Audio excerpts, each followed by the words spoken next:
Let's talk about Substack and Pinterest. So, Substack has been around for a couple of years, and Pinterest has been around, well, now around 16 years. And a lot of people are coming to me with these questions about how to connect Pinterest and Substack. But I wanted to back up a little bit more and ask the question, what is Substack? How can it serve the creator, the entrepreneur, and how should we use it properly? So, in order to do that, I met with Chef Carla.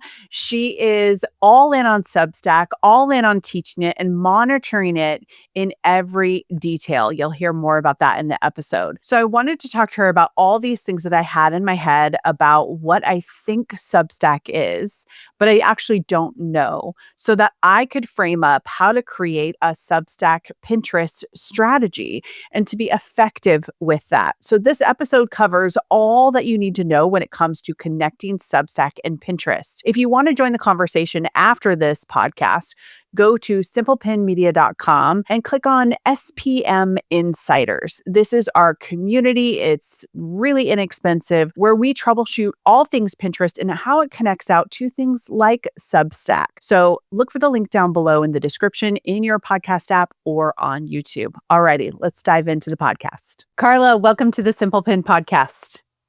Thank you for having me. I am so grateful to connect with you and your community and jump into Substack. I am so excited. So I want to start there with Substack. To me, feels like there is some brand recognition, but there's also some misunderstanding of what it is. So just so we're all on the same playing field, because there's probably some people who are like, Substack, what? I want you to tell people, what is Substack? In its simplest form, from 2021 until about mid last year, it was a newsletter platform. And that's what most people identify Substack with. They're like, I don't want to be a writer.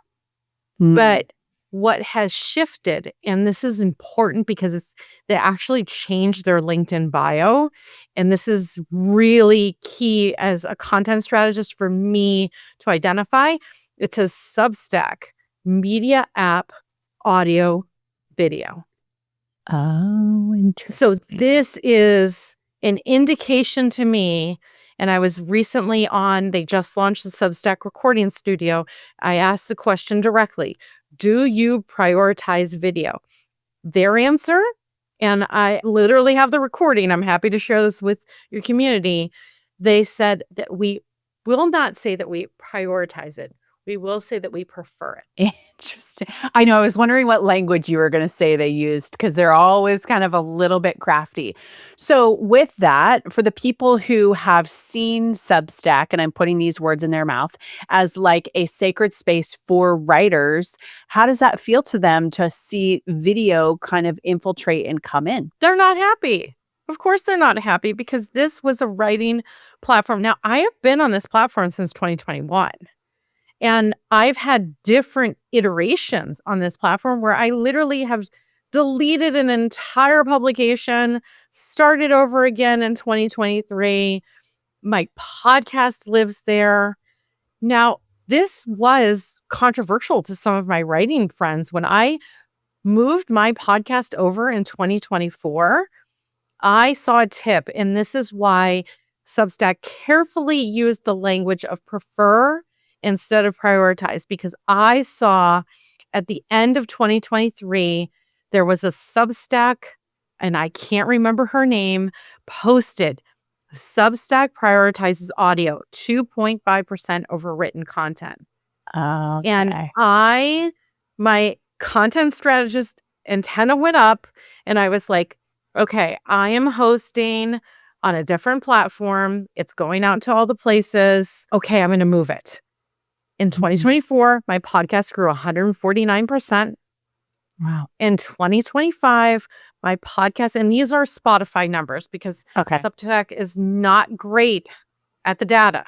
Yeah. Podcast grew 999% in 2025. Wow. And that was only hosted on Substack. Like, you moved everything over. I moved all of the episodes over, and I literally have been in the content universe, like the land of the dinosaurs. So it actually lives on a podcast blog on Okay. my website because I was terrified of this. I'm like, well, if we lose all 100 plus episodes, what's going to happen? Don't Right. know. So I have a backup, but I move these episodes over and then I publish directly from Substack. And I attribute this success to a number of things. Number one, this prioritization towards audio, but also at the same time, and we'll get into this with Pinterest, is I was using keywords in SEO. Hmm. Yes. Okay. So for those that might be curious like me, is everything behind a paywall? Absolutely not. For the first 2 years of Nourishing Creativity, and that is the name of both my publication and my podcast, I gave everything away for free. I literally did. And I had a paywall that said, hey, if you want to support the podcast and the team, because you and I both know this as podcasters, it costs money to produce these episodes and to have people edit them and post them and X, Y, and Z. So I had basically a blanket statement of like, hey, if you'd like to support the team of women that are creating this, you can give us $5 per month. Plenty of people did that. I didn't really hone in on offers, and that's what I'm going to call them because they are. They're offers. They're paid offers that can be either monthly, yearly, or founder. There's different levels. I really didn't hone on this until I started working with my clients. So I've been building with friends and clients since 2021 as well.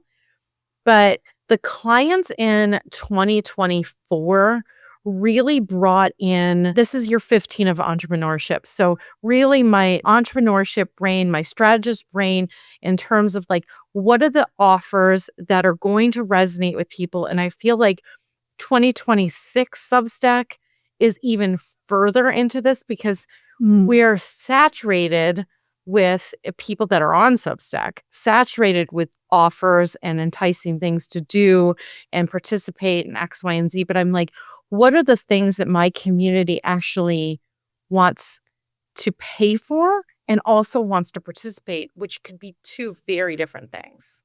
Okay. Do you feel like too, for an entrepreneur, for a creator, for a writer, they could use Substack on its own, standalone? They don't need a website. Okay, this is an interesting question. And I do work with some entrepreneurs and creatives that we will call Substack their 1.0 website. Okay. Why? Because they want to do this as a testing ground. They want to see, okay, before I invest in a designer, an X, Y, and Z, into colors, fonts, photo shoot, you name it, I want to use Substack as a testing ground. I'm 100% for that. But am I in support of using Substack instead of a website? I mean, if you listen to the beginning of this conversation, I have my podcast blog. I have my podcast blog for a reason. It's the home of my content. It also happens to be the home of where my recipes live because I am a trained chef. I was a food stylist for 13 years. I have recipes, but I also have my offers. I have my Substack workshop, How to Work with Me 101, freebies, you name it, live there. And what I do with Substack, now Substack doesn't love this. I will say this. Substack doesn't love this, is that I utilize Substack as a place to bring people back to my website. And it has increased my website traffic significantly. I want to say, and I haven't looked at the numbers for this month, but it's at least 10 times what it used to be. Okay. So you can drop links in your articles that will link out. Yes. Okay. And Substack has gotten really crafty with this. They even created a recipe template recently because they're like, oh, all these food bloggers are dropping their own PDF or they're bringing them back to their website. We want them to stay on Substack. So they tried this, and I'm going to call it a Band-Aid situation because the food writers that I saw use it, they used it once and they moved away from it. Which is the curse of the entrepreneur, right? Like we have great ideas, we start it once and then we stop. Okay, so I want to go to this thinking of Substack 1.0. So it's this person who has this idea, they want to use Substack, they're going to obviously post more than once and they're seeding out all these ideas. Does that person have to be an amazing writer? Absolutely not. Substack can be, and I teach this to clients and students all of the time, of it really depends on you, your bandwidth, and what you want to make in the world. And I'm literally looking, and I can't show this right now, but there's a collage next to me. I could literally, if that's what I wanted to do photo essays and collages, I could post that in Okay. minimal words. If I wanted to create videos of me cooking, example, I talked to a client earlier today about this, that she wants to do cooking videos. Fantastic. She does not want to write. For me, it happens to be my voice, and I have an audio podcast. So writing could be one of those things, but it definitely doesn't show the full picture of what Substack is. And the way that I like to describe this to people is it is the place that I get to tell my full story. Mm-hmm. So then, is there a rhythm and a cadence that you have to be beholden to once a week, twice a week, or you can just do it whenever you want? I think this is important to answer about entrepreneurs and doing things and trying them like once and leaving it. The average Substack creator, and I actually just was on a workshop with someone. I looked at the founder's Substack. She had about 12 posts. And that literally is the shelf life. It's like, okay, well, I've done this a couple of times. I put myself out there in X, Y, and Z way. It didn't work. And or I've decided that I'm going to put my eggs in a different basket. And that could also be it. It could be Right. like, you know what, I'm going to go all in on Instagram or Pinterest or my website or my newsletter that's on Flowdesk. So that is also important to like circle and highlight that the average creator only makes 12 posts. And for me, and what I teach is, what is the thing that is going to make you commit, or what is the way that you are going to get this content out? Is that a once a month? And I talked to an entrepreneur about this morning. She wants to do a once a month founder digest because she's already doing a weekly newsletter. It's already part of her ecosystem, but she wants that space to share her voice. Totally fine. For me, I drop my podcast one time per week. And what's coming after I got that cadence is my newsletter coming one time per week. Now, I used to do this consistently, but life lives. Yes. And this is the thing. It's like, how do you commit to yourself, especially if you're an entrepreneur or creative? Because the only one that is expecting that is you. Right. And I think one of the hardest parts is that we feel, what you said about Substack is very similar to what people say about Pinterest. They get 6 to 8 weeks in and they say, this doesn't feel like it's doing anything. And a lot of these platforms that have long-term reach for us, or they maybe have a cold outreach, they don't have dopamine hits. So it's something different where I can post something on Instagram and it's like gets a like or a comment, or I get this feedback instantly, but it's not actually converting in the way that I want. So something that Substack can convert later, or Substack can grow your podcast, or Pinterest can grow your website or make sales. That's not fun. So I appreciate that you said that commitment to it, because I agree with you. You have to commit to, why am I doing it and what tool am I using and how am I going to show up in whatever cadence. It doesn't have to be every day. It can be once a month. And I appreciate that that creator said, I'm going to do this once a month.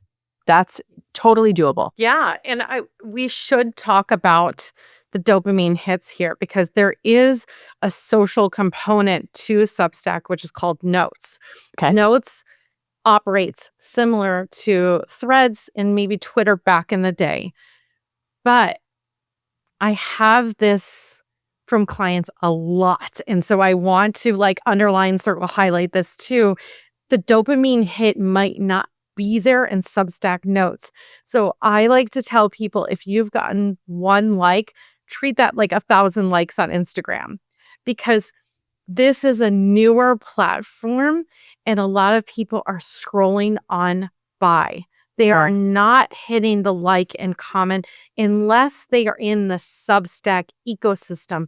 Now, for me, this is important in terms of numbers. My newsletter in particular, and most of my clients can be up to between 90 and 99% email only, which means they are not interacting in the Substack app, and they're not interacting in the Substack ecosystem, which is notes. So this is a very similar flavor to, say, LinkedIn, where about 99% of people are not creating. Okay. I am glad you explained that difference, because I think that I've seen long form and I've seen comments being made online, and it seems like a lot of the engagement happens when people are writing more longer articles. And I started an account over there just to kind of see what it was like for setting up, getting things over there. And immediately I think I was prompted to do notes, which was interesting, instead of, and I thought, is this what people are writing? But yet it looks like it's like 7 pages. Okay, so this is actually a brand new thing. And this is actually this is why I teach the Substack workshop pretty much monthly, because this is a moving target. Yeah. It literally is. Pinterest moves, but not like this. No, it doesn't. Compared to the rest of the internet, it doesn't. Not this. Okay. So what happened was there was a prioritization, and I want to say that this happened around 2 months ago, on the profile itself. So think of this like your Pinterest profile or your Instagram profile or LinkedIn. What they are prioritizing is that people are not actually creating publications, that they are simply engaging on this platform. And what they are doing are posting notes or liking or commenting. They are not creators. And so Interesting. what happened, and this is actually in the back end, which is deeply concerning to me and also makes me grateful that I still have a blog, that if you go into the back end of the publication, it now says custom, which shows your publication. And it also has a button where you can click and only have your profile there, which is, yeah, I know. So the difference between a profile is essentially someone can follow you just like any other social platform, and anyone who posts that they have left social to come to Substack, I'm sorry to disappoint you. Substack is, again, a media app. They may not say social media, but it is. It's a social platform. Now, publication is where people have to actually subscribe and get your newsletter and, or in my case, my podcast directly into your inbox. But the prioritization has happened where this is profile led, which tells me that this platform is headed towards profile led, which means followers versus email subscribers. So fascinating how a lot of these platforms, that's how they start, and then they iterate into this other thing, and they quickly become like most quote unquote social platforms, where they prioritize certain types of engagement, certain types of things like followers, and that it changes. So for you, having seen it since 2021 to now, what are the good changes that you like, and what are the ones that you're like, not such a fan? For me, the biggest thing was my podcast. I've been podcasting for 8 years, and that type of growth I have never seen on my podcast. And for me, especially creating this work, because nourishing creativity is a personal project. It is about the creative process with entrepreneurs and creatives, how they move through creative blocks. It really is something deeply personal to me. It's a very niche podcast. And for me to get that type of visibility is just epic. It's epic to be able to have that type of visibility.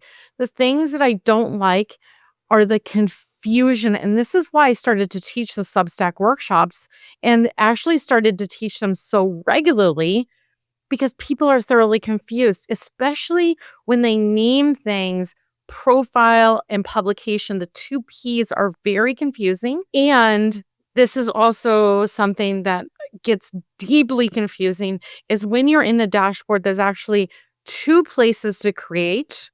So that gets deeply confusing. And there's also a button, and this is where I actually X out. And if people are watching this on YouTube, they can see me Xing it out. There is a place to create on your profile. And I actually have an orange X for my clients to not create from there. Because when you create from that space on your profile, if you are creating, example, a post, and they've actually used to name this article, which made a lot of sense, and now it's post. So there's a lot of like confusing names that are like moving and swirling around. And maybe even if someone's listening to this, I don't know, 6 months, a year from now, this information could be completely obsolete. Totally. So if they are creating in their profile as of right now recording, what it's going to do is publish to the profile, not to the publication. And then it's creating, and this is going to sound wild, but it does, it creates a double publication for my clients. So sometimes they're creating 2 and 3 profiles that I have to delete. So confusing. It is infinitely confusing. And thank you for saying that. Yeah. Because when I'm teaching the workshop and when I'm working with clients, I'm like, this is not you not understanding tech. This is an infinitely complicated platform that is a moving target that we are trying to wrangle. So then if we're going to talk about the Pinterest to Substack connection, and we'll go with our example of the person that's doing Substack 1.0, they want to seed out everything. And actually, maybe some of this could even apply to more seasoned creators. Where then do we send the Pinterest user? Like, I'm assuming we could link and send them to a note or a profile or a publication. Like, where do we want to send them? For me, instantly, and this is, I would not send them to a note. Why? This gets really complicated, but I'm going to give you an example of a Substack Live.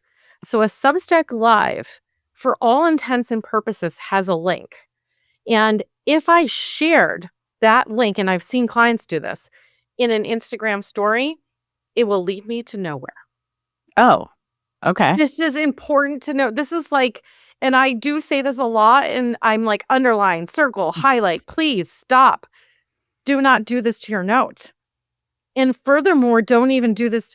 What I do if I'm doing a live, and I've realized that this is infinitely confusing on other platforms, especially if the people are not Substack users, is I was directing them to my profile, because while I go live, my live will be the top thing on, and this is a new thing. I see. This is a new thing as of a couple of weeks ago.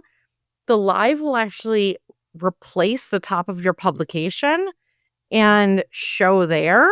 So what I've been sharing is my publication link so that people can actually see me go live. Because even the people that are in my own chat, we haven't even gotten there, can't even see the live from the link that is from the live on Substack.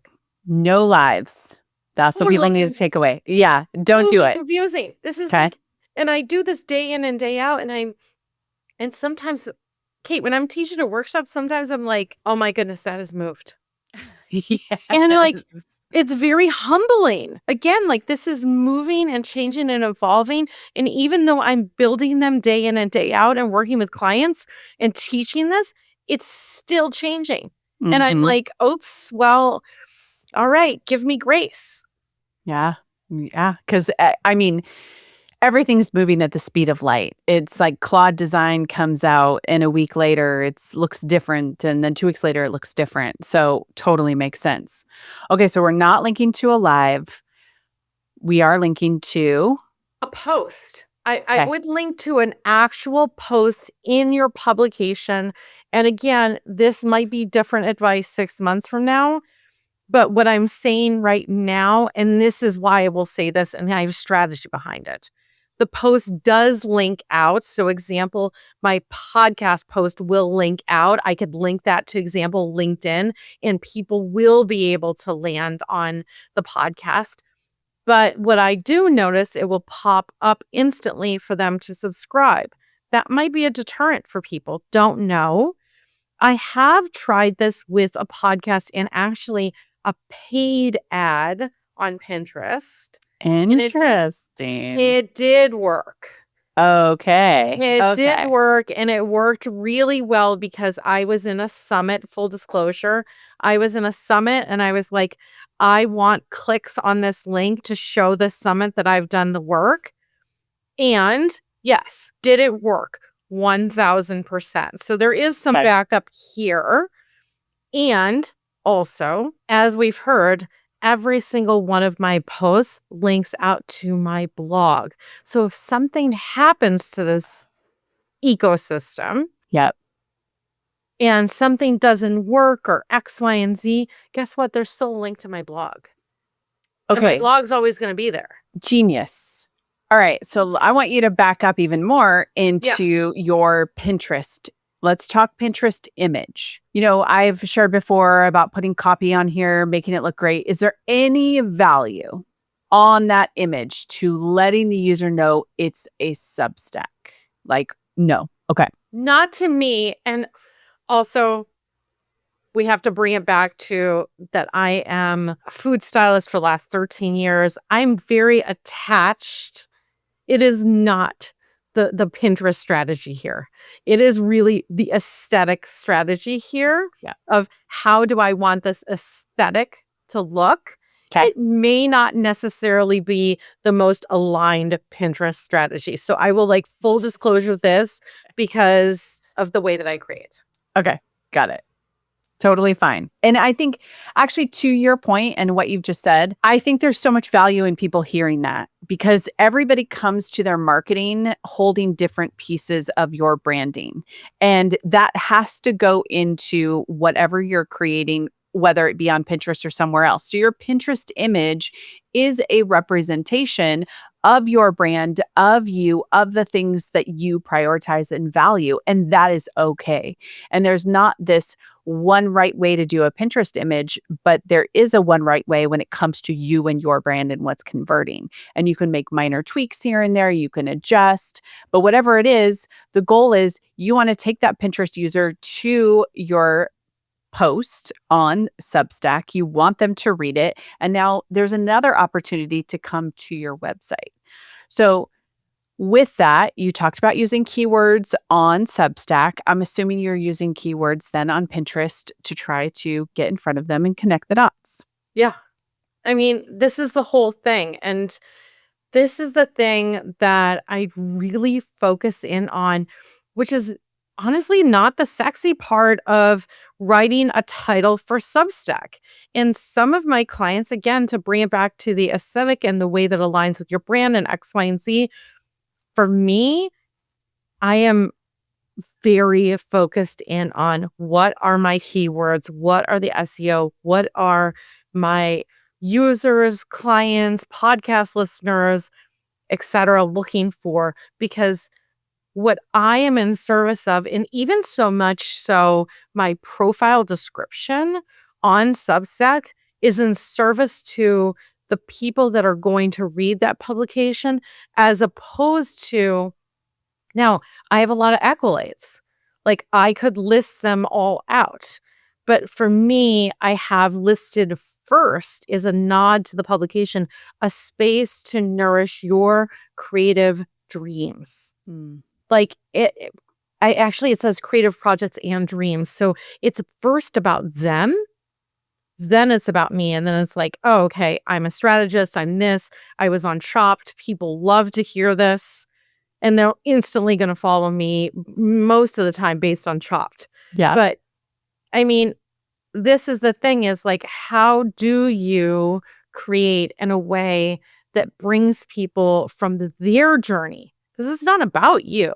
Right. This is a hard thing to learn, especially creating for the brands. It's not about me because a lot of my content was white labeled for the brands. Oh, yeah. It really is about their user, their person that's going to create with that product X, Y, and Z.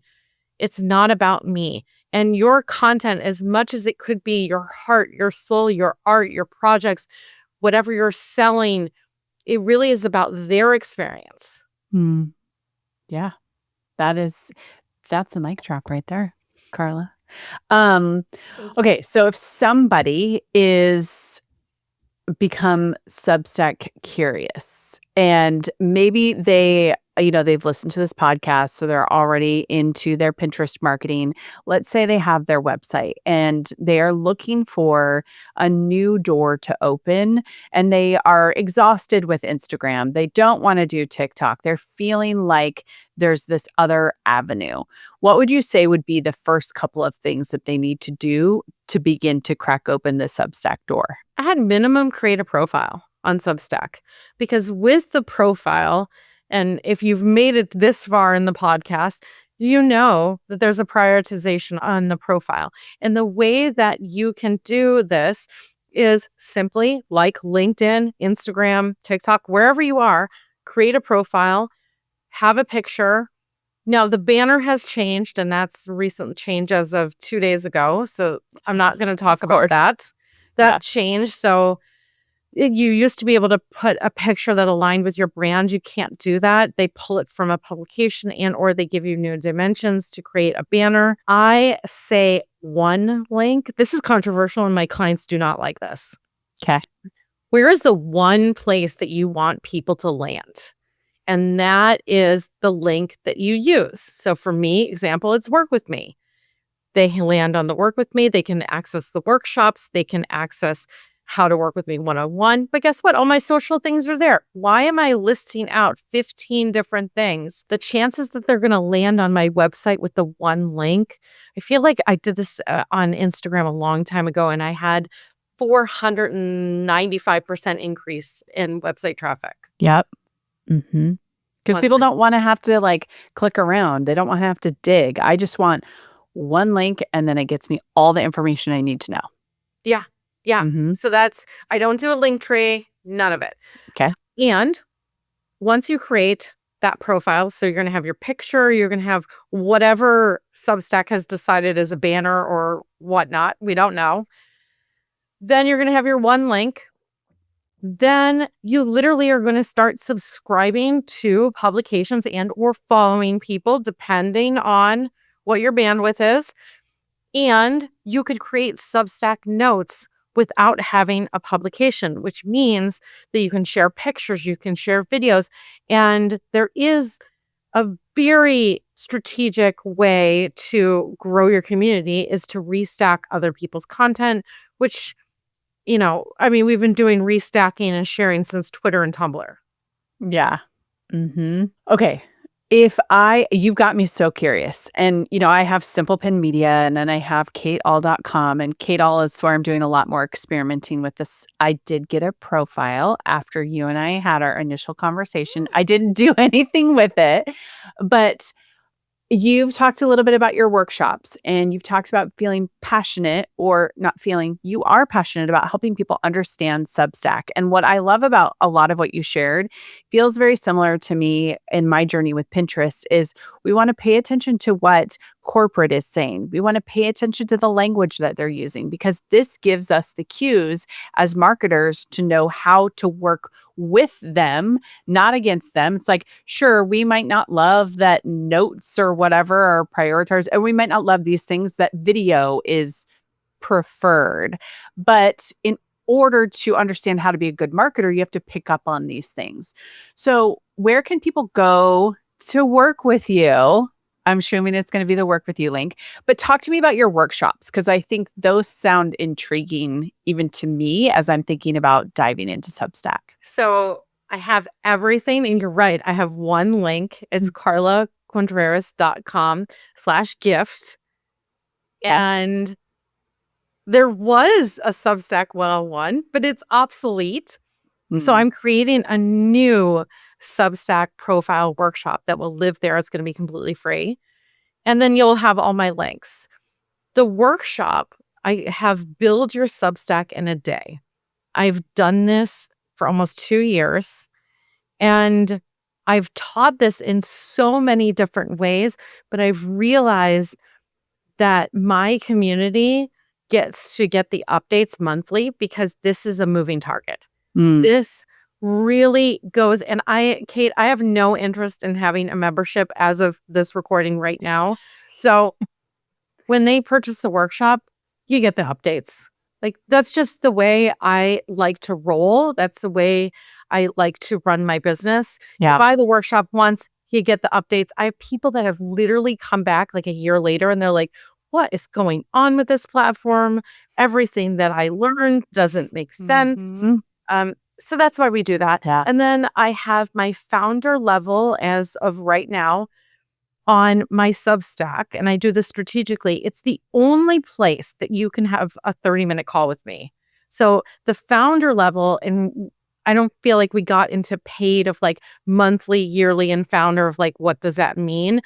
But the founder level is the more expensive in most cases layer. And they can book a 30-minute call with me. They can get access to Creative Study Hall where we co-work with each other. And then there's the even higher level of hire me, work with me one-on-one. I have people that literally have publications built out. I did this yesterday with the founder, and I reworked her entire publication, reworked her offers because, let's be honest, they're not subscriber benefits, they're offers. And she texted me this morning and she's like, wow, what did you do? I would have never done that myself. Yeah. And this is the work that it's bringing that 15 years of entrepreneurship, that 13 years of working with those big brands. I'm not just sharing what works for me. Yeah. I'm sharing what works for hundreds of people. Yeah. I appreciate that a lot. We'll drop the link down below in the description. But in the meantime, do you want them to follow you on Substack? Oh my goodness. Please subscribe. Not follow, subscribe to Nourishing Creativity. And all of those links are in carlacontreras.com/gift. And we'll go from there. Send me a DM if you've listened to this on Substack, on Instagram, on LinkedIn. I want to know your thoughts, your takeaways. And I appreciate you so deeply for taking the time to be with us. Yeah, it's so great. Thanks so much, Carla. I really appreciate it. Thank you, Kate.